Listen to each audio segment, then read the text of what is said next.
Praise the Lord. तर माझे नाव अंकुश आणि भावाची रेसिपी या चॅनलमध्ये तुमच्या सर्वांचे स्वागत आहे। तर आज आपण आमच्या मोठ्या बहिणीच्या हातची रेसिपी पाहणार आहोत। तर या रेसिपीचे नाव आहे सुकट चटणी किंवा जवळ्याची चटणी देखील म्हणू शकतो आणि काही भागात त्यांना झिंगे म्हणतात, सुके झिंगे याची चटणी म्हणतात। तर त्यासाठी लागणारे साहित्य आहे टमाटे, कांदे, कांद्याची पात, हिरवी मिरची, लाल तिखट, हळद आणि सुकट। तर सुकट या ठिकाणी धुवून घेतलेलं आहे स्वच्छ करून।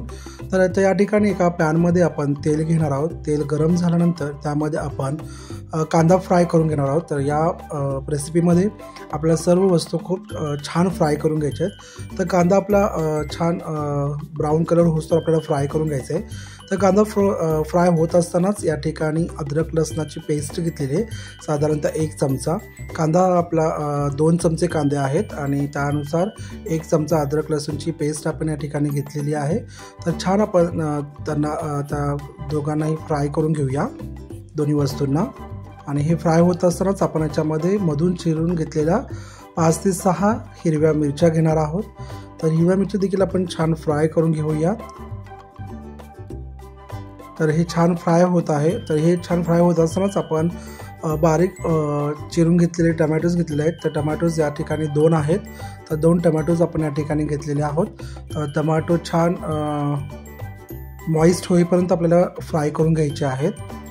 तर या ठिकाणी टमाटे मॉइस्ट होतोवर आपण याच्यामध्ये चवीनुसार मीठ घेणार आहोत। तर आपण पुन्हा या मिश्रणाला परतून घेणार आहोत। कंटिन्यूस आपण हलवत राहणार आहोत हे मिश्रण। तर याच्यामध्ये आता आपण हळद टाकणार आहोत, अर्धा चमचा साधारणतः हळद टाकणार आहोत। आणि जी लाल तिखट आम्ही वापरलेला आहे तो सोलापुरी घरगुती मसाला आहे। तर तो मसाला आम्ही या ठिकाणी घेतलेला आहे। तो तिखट असतो म्हणून आम्ही साधारणतः 1 चमचा ते तिखट घेतलेला आहे। आता मिश्रणाला आपण छान फ्राय करणार आहोत, साईडनी तेल सुटेपर्यंत हे मिश्रण आपण फ्राय करून घेणार आहोत। कंटिन्युअसली आपल्याला त्याला हलवायचं आहे। आणि मग हे फ्राय होत असतानाच आपण याच्यामध्ये स्वच्छ करून घेतलेले, धुवून घेतलेले सुकट किंवा जवळा किंवा झिंगे आपण याच्यामध्ये टाकणार आहोत।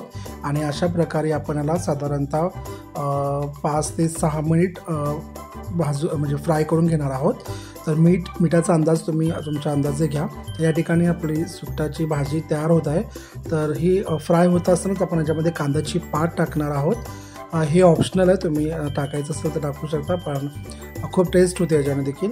तर या ठिकाणी कांद्याची पात म्हणजे स्प्रिंग्स ऑनियन्स आपण या ठिकाणी घेतलेला आहोत। तर हे छान आपल्याला फ्राय करायचं आहे, याच्यामध्ये मिक्स करायचं आहे। आणि मग पुन्हा आणखीन 5 मिनिट आपण हे फ्राय करून घेणार आहोत। तर या ठिकाणी आपली सुकटाची भाजी चटणी तयार झालेली आहे। तर होप तुम्हाला रेसिपी आवडली असेल।